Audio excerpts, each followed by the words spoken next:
Good morning. So I think you guys might have all heard the news by now. GM has decided to join the North American Charging Standard, which is the Tesla connector essentially, which means that Tesla will now be able to charge GM cars. Tesla Chargers will be able to charge GM cars. Retroactively, they're going to send out chargers to everybody. And well, this will be interesting. I'm a little late with telling it what to do. Oh my goodness, it's gonna cut this car off.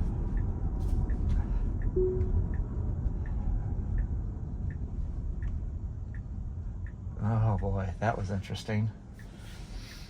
So that car back there, it actually cut in front of it to get over. I think the guys back there probably in shock. At any rate, so the North American Charging Standard, yes. Not too long ago, Ford had announced that they were going to switch over to the North American Charging Standard. So here we are. And by the way, we are parked diagonally. We are blocking this car, and we're making a left turn. And you know, I mean, it did something as far as the full self-driving goes. And even though I was late to the table to tell it what to do, I couldn't believe it. I put on the full self-driving. It's just like, let's just turn right. What the hell? We have to go left or right. Let's go right. It just kind of guessed a direction. So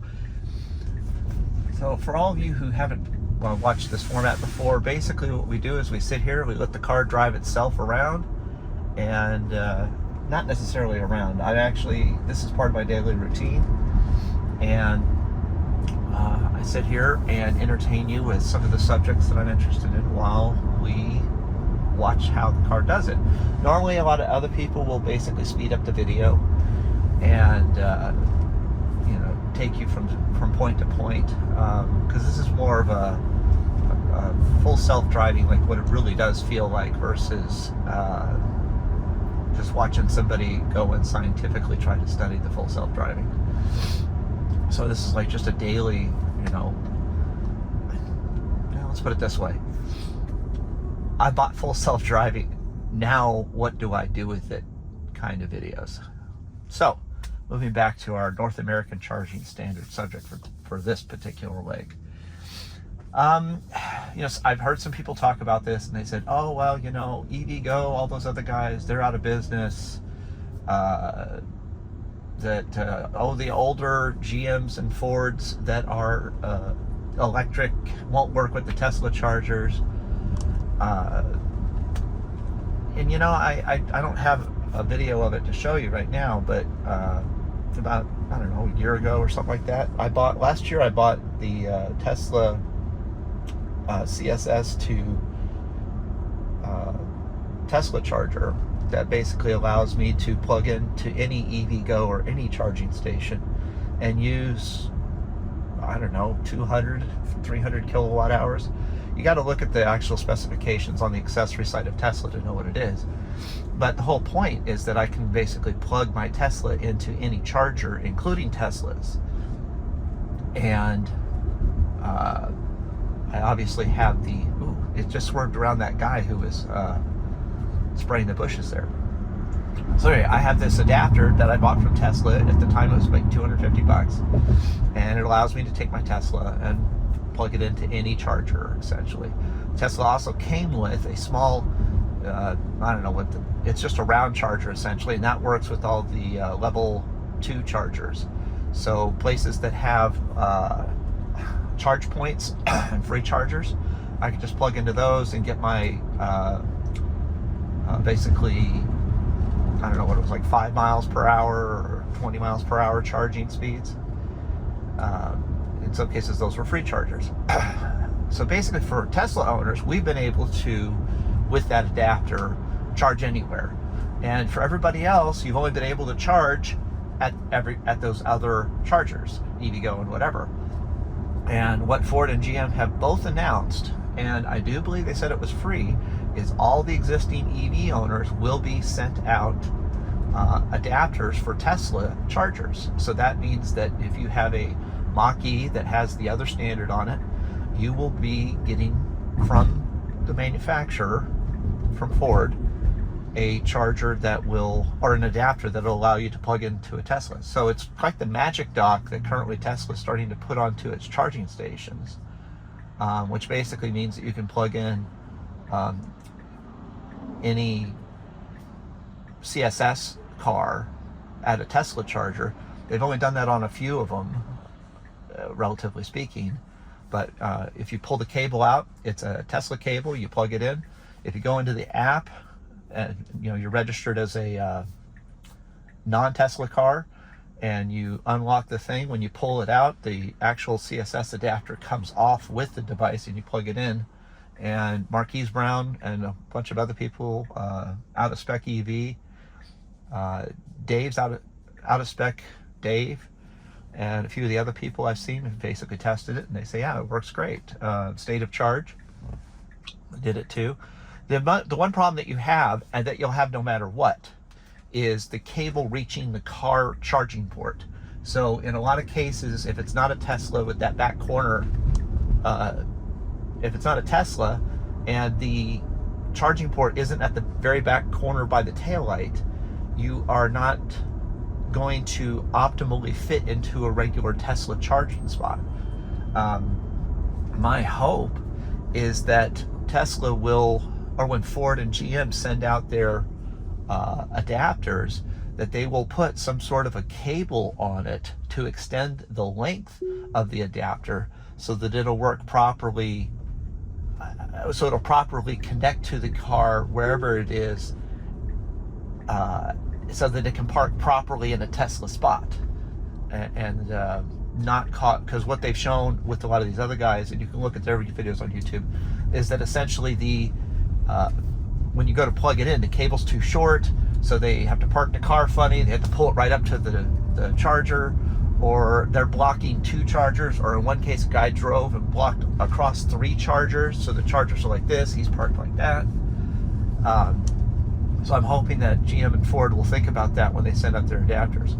So anyway, that's, and then once the Fords and GMs have the Tesla, the NACS connector on the side of their car, let's hope that they put that in the back left corner, driver's side corner as well, so that means that the Ford and GM owners in 2025 will be able to optimally park at those places. So that's the big news of the day. Whoa, we just rocketed into this driveway, like burst onto the scene. Well, my navigation is over. Now I gotta pay attention or something silly like that, like we're supposed to. Oh, okay. Autopilot's giving me some errors because I didn't, whatever. You can pause and freeze frame the video and look at it for yourself. All right, let's see here. Come on, come on. Oh, it's still in the navigation. Interesting. So even though the navigation was over, it was still in the cruise control mode. So anyway, thank you for watching. Like, comment, and subscribe. I'll give you a part 2 when I head back. All right, here we go.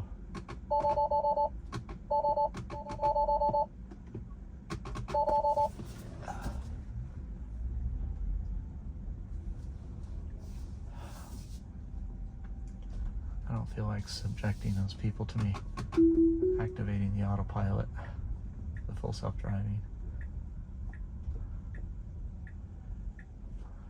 So full self-driving is really neat, but if you're not in the car and you're using Summon, Smart Summon, that's probably the closest you can get to the TV show Knight Rider, where Kit would come to get Michael from wherever he is.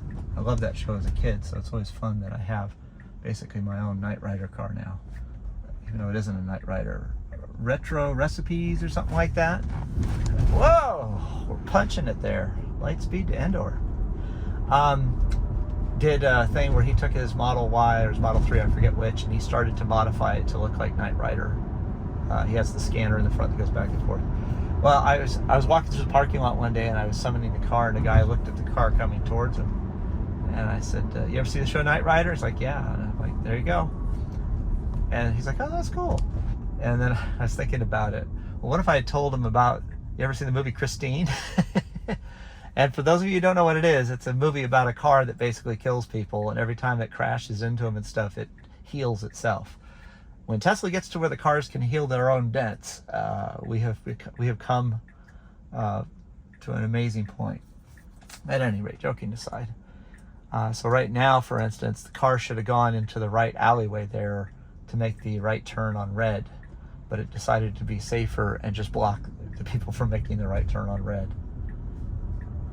Give it a little tug here so I don't have to disturb it while it's making its turn.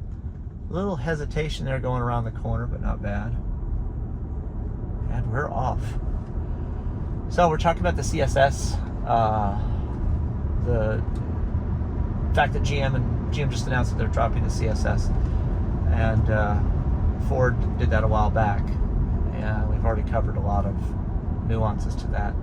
But I don't remember if I got to the point about how by car manufacturers using the NACS standard for their cars, they can buy, or Tesla already has an adapter that'll let CSS chargers plug into the Tesla charger, the NACS port on the Teslas. So I can only imagine that Ford and GM would have the same thing available. It's like $250 at Tesla's website. I have it. We've used it. It works fine, and it'll pass through a large amount of energy. Think about I think it'll do 250 kilowatts. So really, what happens by Ford and GM, and this is, I don't know if they really realize this, but by them putting the NACS standard in there, which does not have any real fees associated with it, and I don't know if CSS does, but it could. They have made it to where their cars can charge anywhere with an adapter either way, whether it's an older Ford EV, or if it's a newer one with the NCS, North American Charging Standard, NACS port on this back of the car. So it's a brilliant move. It basically means that the entire charging infrastructure is open to them no matter what. And like I said, even if it's not a CSS, even if it's that J whatever 1775, or which is what ChargePoint's use, which is just the round plug without the DC fast charging ports on it. My Tesla came with an adapter for that, which I've mentioned before. So it's an interesting thing, because they basically just made it to where just like Teslas can use any charger, including Tesla chargers, by making the Ford and GM use the NACS, they can use any charger now as well. And again, you have to have the adapters, but it's a small price to pay for that security of being able to charge anywhere. Plus, you put the mobile adapter in your car, the mobile charger in your car, and you literally can plug into anything. You can plug into your grandma's house, you can plug into a welding shop, you can plug it at an RV, what do they call those? RV lots, a camping ground that has like one of those 220 outlets for the electrical of your RV. Illegal lane change through an intersection, Tesla. And so it's like a brilliant move, bottom line. Congratulations to them, Ford, GM. It'll be interesting to see how long it takes Kia and the other ones to announce, because it feels like they talk about the beta versus VHS war. And the one thing that they're right about is that the underdog won, because beta was better than VHS. So the bad standard won, but the Tesla standard allows for a smaller connector, lighter cables, and and apparently that translates to a more reliable network somehow. But in this case, so I was young when that happened, but I think you could actually adapt VHS to a Betamax or Betamax to a VHS. I think somebody had one of those, but let's just say that they didn't have it. They might have had it, and maybe one of those YouTubers has done something about it. Anyway, point being is that you're talking about you had to throw away your Betamax and buy a VHS, or you had to throw away your VHS and buy a Betamax. But in this particular battle, nothing is thrown away. You don't have to throw away your old Ford because it has a CSS adapter on it. You just get a Tesla adapter, and Ford's going to provide those. So there's no losers, there's just winners. And then GM, Mary Bauer, whatever her name is, the CEO of GM. I apologize for mutilating. Sorry, Mary, if I mutilated your name. Because of course she watches my channel, right? Sorry, I like humor. At any rate, nothing's thrown away, nothing's lost, everything's gained. And they're going to save $400 million. They were going to invest $750 million into some sort of a charging standard, and they decided not to. At any rate, thanks for listening to me rant for a while. That's it for the GM announcement. Like and subscribe, and please, please, please leave your comments below. I'd love to hear from you. Thanks.